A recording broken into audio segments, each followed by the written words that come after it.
Magandang umaga sa lahat. Nabuo ang programang ito para mas ma-enhance pa natin, makatulong tayo sa mas marami na mga taong na-inspire sa atin, naghahangad din po na mabago ang buhay nila. So, sinusundan nila kung ano po yung mga yapak na ginawa natin. So, binuo natin ang programang ito dahil alam natin na maraming mga tao na nag-aabang, na nangangailangan ng tulong, especially sa mga training, especially sa mga inspirasyon, especially sa mga motivation, na sinusubaybayan talaga tayo. Ito na po ang Ga-Vibes program para sa inyong lahat at sana ay makasama namin kayo sa lahat pa namang episode na gagawin po natin.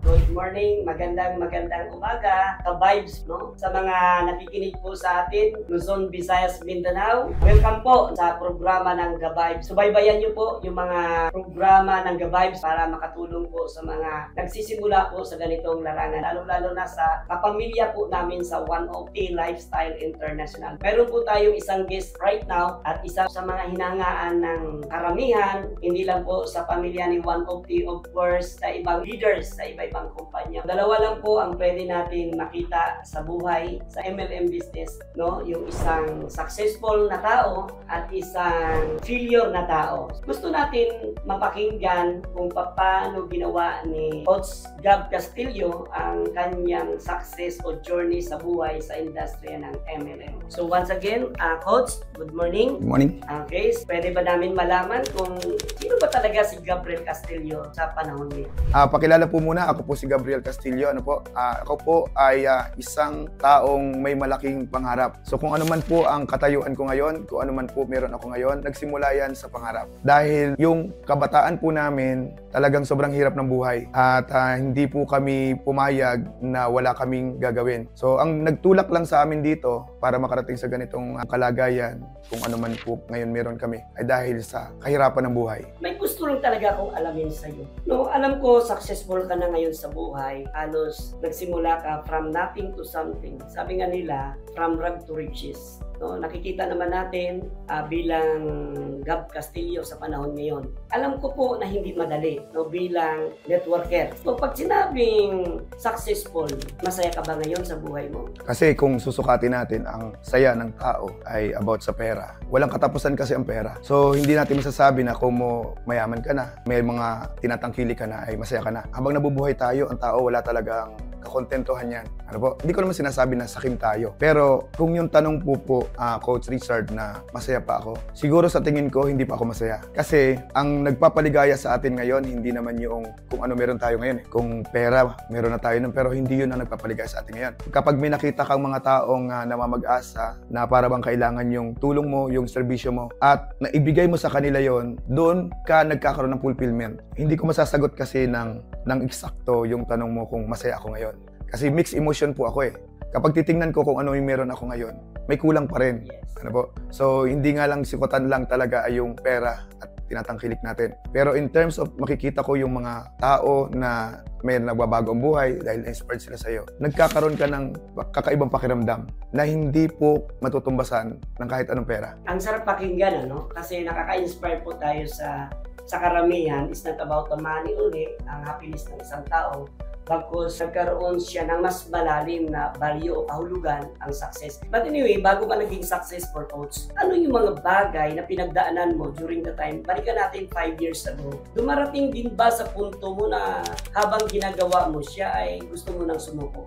Yes, salamat sa tanong, Coach Richard. Totoo po yun. Kung babalikan ko yung buhay ko last 5 years, yung iba hindi ko na maalala eh. Kasi naging kwento na lang din ang buhay ko. Pero marami doon yung mga masasakit na pangyayari na hindi nakita ng maraming tao. Kasi sa ngayon, ang nakikita ng mga tao, yung fruit, yung bunga ng ginawa noon. Pero yung pinaka-bottom, yung pinaka-dahilan kung bakit nangyari to, kasi hindi kami bumitaw kahit marami nangyari. So yung mga pangyayari dati, ang dami kong mga failures na nagawa, ang dami kong failures na naranasan. Nagnegosyo kami na nalugi. Nakapagtrabaho ako sa iba't ibang uri ng trabaho. Pero naranasan ko po na magutom, naranasan ko po na mabaon sa utang, naranasan ko magkasakit, naranasan ko mapahiya, naranasan ko na naitakwil So napakahirap ng buhay noon. Minsan sabi ko nga, huwag ko nang alalahanin. Pero minsan hindi mo rin siya pwedeng iwasan dahil sa yung mga kwento natin na pangit noon, yun yung pinaka nakaka-inspire na kwento para sa iba ngayon, lalo na yung mga nagsisimula. Kaya hindi ko po masasabi na magaan. Lahat po ay pinaghihirapan at dadaan tayo dun sa proseso na mahirap talaga. So dumating din sa punto, Coach Richard, na halos sumuko na rin po ako. Dumating sa punto ko na ayaw ko na. Dahil nga sa hindi ko na kaya yung hirap. Kasi alam mo yun, yung tipong ibinigay mo na yung best mo, ikaw naman ay nagpakabuti, inaral mo siyang mabuti. Pero sa kabila ng lahat, wala pa rin nangyari. Kaya minsan sabi ko sa sarili ko, tama pa ba to? O isusuko ko na ba to? Pero yung to the point na parang gusto ko na sumuko, lagi kong sinasabi sa sarili ko, isa pa. Yun lang po yung pinanghawakan ko hanggang sa ito na po yung nangyari ko. Sino naging inspirasyon mo? Bakit nag-trigger yung success mo sa buhay? Alam naman natin na kaakibat ng success, no? Mayroon talagang rejection, failures. So, ilang failures ang naranasan mo bago ka naging successful sa ano? Kung ang pag-uusapan ay mga pinasok kong company, bago ko nakita si Opti, nakatatlong company po ako na binigay ko yung best ko rin. Inaral ko rin siya. Pero walang nangyari. Pero yun nga, sabi ko, nang hawak ako doon sa lagi kong katwiran na bago ako sumuko, isa pa. So, ang nag-trigger talaga sa akin dito kung bakit ako nagtuloy at bakit ako naging successful. Kasi yung kahirapan ng buhay. Yung gusto ko kasing magkaroon, Coach Richard, ng sariling bahay. Dahil natatandaan ko, tumira kami sa kulungan ng manok sa bundok. So, mahirap ang tubig, even yung palikuran. Wala kami sariling palikuran. So, yung hirap ng buhay namin sa probinsya, na nakita ko at na-witness namin, yun po yung nag-trigger sa akin. Sa kagustuhan ko magkaroon ng sariling bahay dito sa Metro Manila. Kaya ako'y nagpilit at sumubok ulit. So, nakaka-inspire naman yun, Coach, ano? Alam ko po na napakaraming mga distributor right now na hindi lang ikaw yung naging successful. No, ang daming mga distributor right now sa 1OK na naging millionaires din. No? Kung papansinin natin, no, andun na tayo sa punto na ibang-iba ka na ngayon. Ano yung mga bagay na talagang maalala mo na habang ginagawa mo na siya? Nakita ko kasi sa picture mo eh. Alam ko galing ka sa pagiging empleyado, tapos trying hard ka na maging successful. Kung papansinin natin, in terms of attitude mo right now, sino ba talaga si Gab Castillo ngayon? May nagbago ba sa kanyang behavior o karakter nung walang-wala siya at nagkaroon siya? Ano yung nagbago sa buhay mo? Coach Richard, maraming nagbago sa akin sa pamumuhay ko. Yung tinatanong niyo po na about sa karakter o attitude ko, kung may nabago sa akin. Feeling ko kasi parang wala naman nagbabago sa akin eh. Kasi kung ano ko noon, ganun pa rin ako hanggang ngayon. Ayaw ko rin kasing kumawala doon sa kung saan ako galing. Kaya yung nakita niyo po sa picture na nag-one-on-one ako, kumakausap ako ng mga tao, lumalabas ako dyan. Gusto ko lang ipakita sa lahat na huwag kayo ma-inspire dahil lang sa kung ano meron kami ngayon. Mas magandang ma-inspire kayo kung ano yung ginawa namin noon. Kaya para sa mga nag-uumpisa, hindi nyo po may iwasan talaga na dumaan sa ganong sitwasyon. Totoo po yun. Maraming tao hindi alam na nagtotok ka, nakangiti, di ba? Ay smile, masaya. Pero hindi nila alam na gutom ka. Hindi nila alam na wala kang pera. Dinodrawing mo habang nagsasalita ka, sinasabi mo, payaman. Pero ang totoo, walang laman ang bulsa mo. Yung mga time na yon na nasa proseso ka pa lang, pilit mong itinatago yon. Kailangan makita nyo po yon, yung mga nangyaring yon. Kasi para hindi kayo maawa sa sarili nyo na lalo sa mga bago, na baka isipin nila na mahirap pala. Totoo yun, kasi even kami mahirapan. Baka kasi ma-hide yun baka hindi nyo makita. Kahit ngayon naman pwede ko pa rin siyang gawin. Kumakausap pa rin ako ng tao. Nagwa-one-on-one pa rin ako. Hindi pa rin ako tumitigil sa kapag-kausap sa tao. Ibig sabihin, walang nagbago. Kahit ano ang sitwasyon natin ngayon, kahit ito nakalagay natin ngayon, wala pa rin pong nagbago. Pagdating sa trabaho pa rin po tayo. In this moment in time, kung papansinin natin, no? So, how many years na po si 1OK? Running for 7 years na po siya. Sa 7 years na yan, so ilang tao na po yung tinulungan nyo na nagbago din ang kanilang buhay? Ang mabibilang ko lang sa kamay ko, sa daliri ko, ay yung mga taong direkta na-invite ko dito. So, hindi naman lahat ng mga na-direct ko o yung sumama sa akin ay sumama hanggang sa dulo. Pero yung nanatili, nandyan sila. At yung iba po dyan, makakasama natin sa program na to para kausapin din natin sa next episode natin. Napapansin ko kasi, alam ko po sa industriya ng MLM, ay hindi mabilis ang pag-building ng organization. May mga tinatawag tayong mga emotional, drama, so maarte, saka na lang kasi yung mga tipong ganon. Hindi po maiiwasan na magkaroon ng differences along the way na nagbi-build tayo. Kasi ganoon talaga po, may mga pagkakataon na parehas kayong pagod. Ang tao pag pagod, maiksi ang ang pasensya niyan. Nagtatagpo. May mga pagkakataon na parehas kayong tama ang pinupus na idea. Hindi po maiiwasan sa pagbubuo at pagbibuild ng grupo na magkaroon kayo ng mga misunderstanding ng mga leaders. Kasi yun po yung magpapatatag ng relasyon ninyo. Hindi po nagiging matatag ang relasyon kung walang away, kung walang mga differences. Positive criticism, hindi po mawawala yon. Pero ang maganda nun, at the end, dapat nagkakasundo pa rin kayo. Kasi ang pinaka-importante dito, yung nabubuong idea, nabubuong relasyon along the way na nagbibuild tayo ng grupo. So anyway, so since napakaganda ng programa na ginagawa mo, so anyway, ano na yung team na binuo mo na until now ay namamayagpag pa rin? Naririnig pa rin ng karamihan. Team Spartans po. So, gaano na ba kalaki si Team Spartans? Si Team Spartans po ay naglalaro na po sa 600,000 accounts. In just a matter of 7 years. 7 years. Imagine that, no? Ano ba yung plano mo sa pangkalahatan? So bilang pinuno ng isang organization o pinunong Spartan sa ngayon by the year 2024. So napakarami nating plano, no? Kasi ang plano naman ay nag-a-adjust yan. May plano tayo last year pero ginamitan natin ng 4 pillars to success. Kasi kailangan natin mag-adjust. May mga implementation tayo, execution tayo na hindi nangyayari. So may kulang, kailangan natin pag-aralan. Isusundan lang din natin yung mga roadmap na nabuo natin noon pa at doon naman tayo naka-align. So ngayon po, meron lang ngayong adjustment, kailangan lang din nating i-catch yung trends. Ano po? So ito po, itong ginagawa natin na program na to, podcast to na online. Marami din po kasi nagre-request na mga leaders natin na sa malalayong lugar na hindi po natin naaabot. Kaya napaka-importante po na ito ay gawin natin kasi malawak ang range nito. So sa pamamagitan nito, maaabot natin yung ng programang ito, maaabot natin yung ibang mga leaders na malalayo at hindi natin nakakasama offline. Ang plano natin, mas lalo pa tayo mag-prosper, mas lalo pang lumaki ang team, ang mga Optimians, lalong maging knowledgeable sila at sumabog pa tayo sa taong 2024. Ang goal natin ay mag-times 4 yung production natin, mahigitan natin times 4 pa yung ating nagawa last 2023. So thank you so much sa mga message mo, no, sa mga distributor Luzon, Visayas at Mindanao, no. Ano ba advice mo sa mga beginners? Kasi alam natin na hindi lahat na sumasali sa ganitong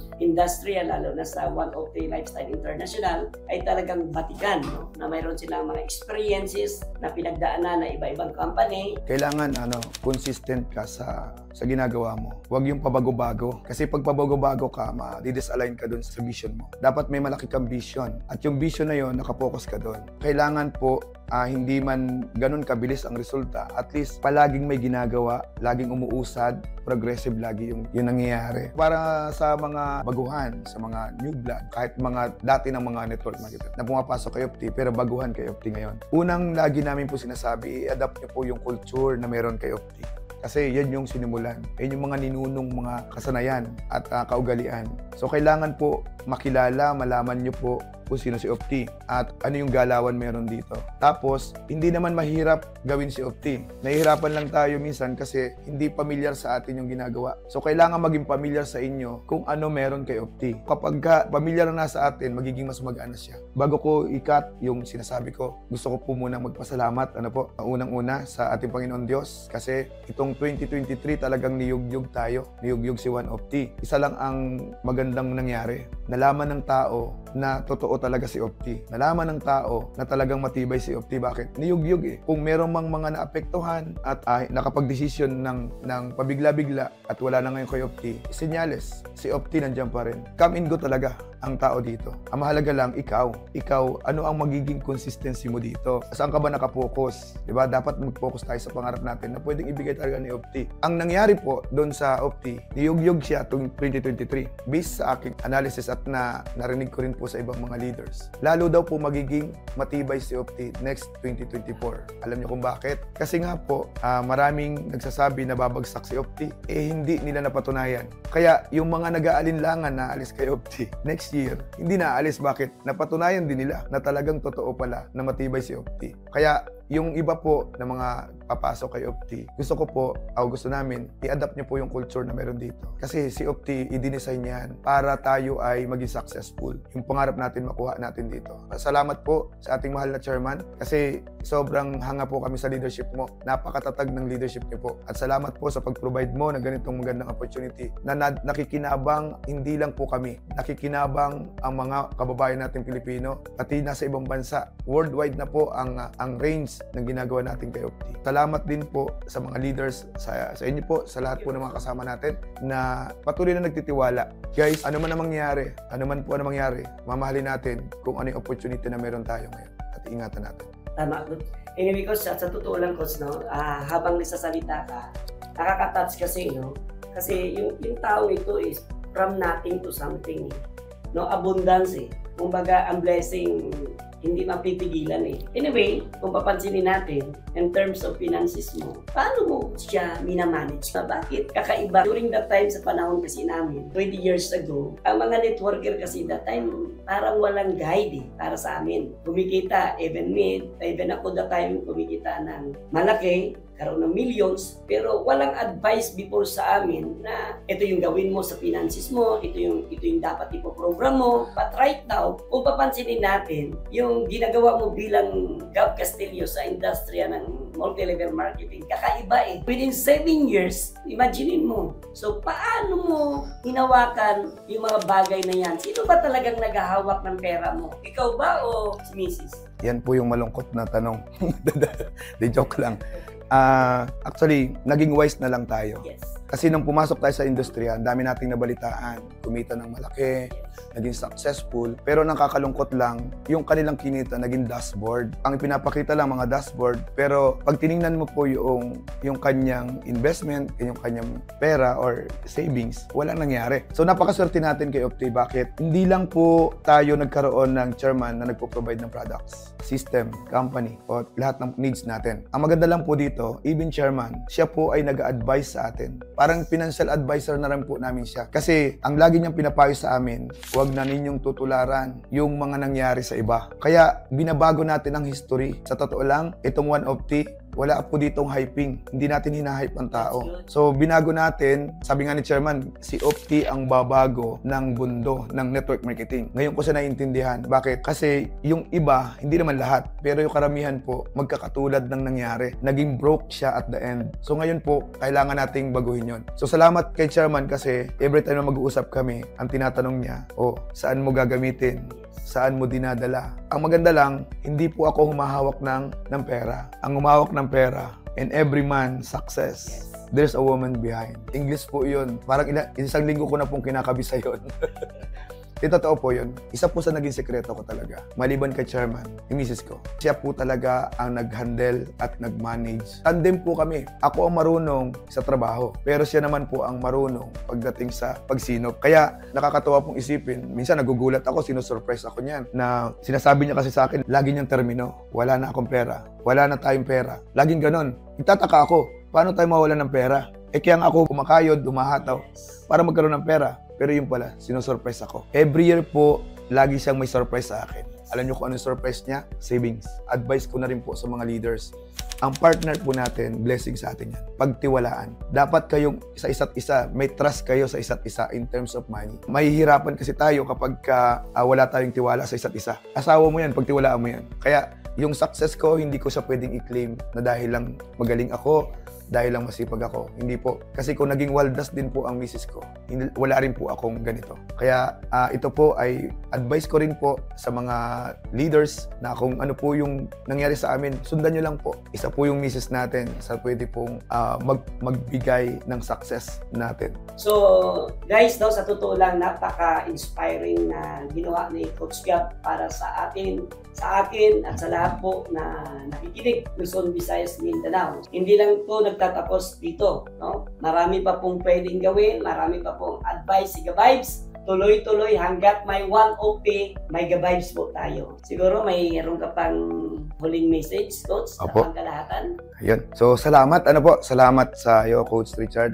At salamat sa lahat ng bumubuo ng program na to. Alam kong malaking tulong po ito sa marami. Binuo natin ito dahil ang objective natin, maabot natin yung mga tao na malalayo, hindi natin nakakasama. So, parang gusto lang natin siyang nakaupo lang din dito na nagtatalakay tayo ng mga topics, pero parang sila na yung nakaupo at kausap natin. So, parang inilalagay natin yung sarili natin sa kanila doon sa area kung saan sila nandun. Kaya, yun ang objective po ng program na to. At makatulong din ang programa na to para mas makilala pa ng mga tao si One of T, yung mga successful na tao sa One of T, at ano pa yung mga good news na lalabas natin sa pamamagitan ng program na to. So napakaganda po ng mga hangarin natin, bakit natin binuo ito. Kaya abangan po ninyo yung mga susunod po nating mga episode, topic, pag-uusapan, more on reality, more on nangyari at mangyayari pa. Salamat at nandyan po kayo at wag po kayo magsasawag sumubaybay. Okay, so once again, thank you so much, Coach Gab. Maraming salamat po sa oras na binigay.